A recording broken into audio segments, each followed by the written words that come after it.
Hey folks, this guide will teach you how to use White Tiger. Let's talk about the stats on this soul core, beginning with the special effects, the first being an anima bonus whenever you apply purity against an enemy.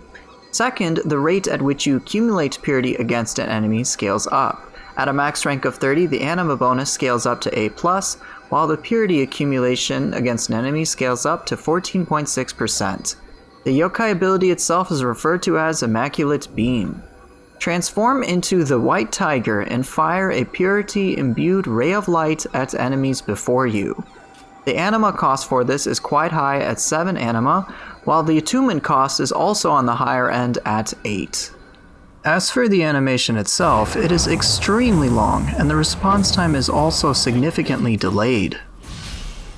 This ability's greatest asset is its extreme range. It can also apply purity to an enemy while dealing a decent amount of damage and key damage.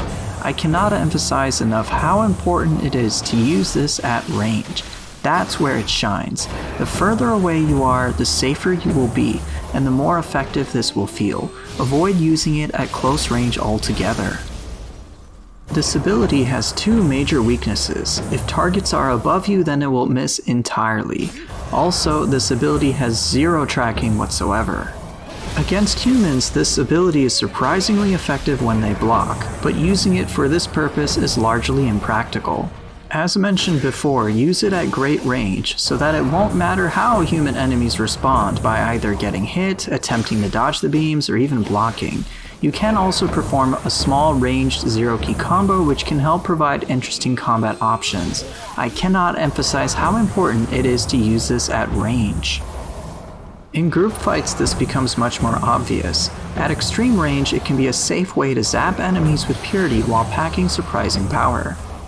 During this very long animation, you are entirely immune to all grabs. Ashiodoma loves to keep the player at range. White Tiger effectively counters this. I am entirely unconcerned with his distance because White Tiger will hit him. Even if he dodges backwards or blocks, White Tiger will punish him effectively. I then close the gap with Fatal Thrust to secure a grapple and keep the fight on.